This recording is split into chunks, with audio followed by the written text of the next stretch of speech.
If you want to set up the work mode on your iPhone 17, then first of all we can open Settings.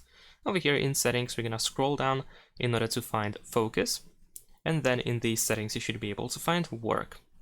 Over here we have a bunch of different options that you can go through. Let me quickly go through them one by one.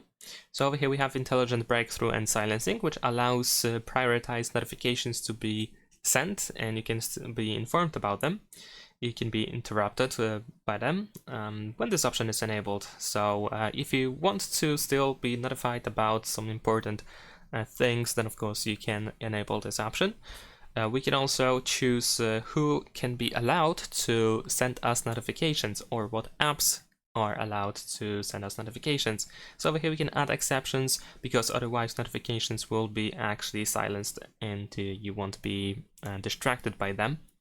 But if you include people or apps, then of course you can still hear and I guess notice these notifications.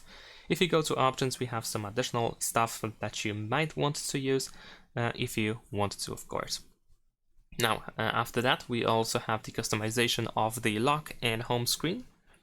And in this case, you can customize the appearance of them, so you can limit distractions, or in order to immediately tell if the work mode is enabled.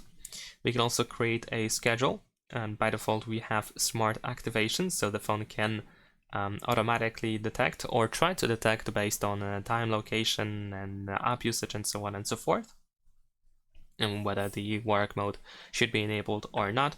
But you can also press add schedule over here in order to create your own schedule, like based on time, based on location, or based on app when you open an app, for example.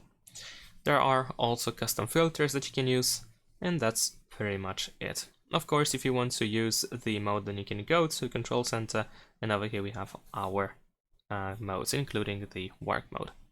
And that's pretty much it. Thanks for watching, leave a like and subscribe.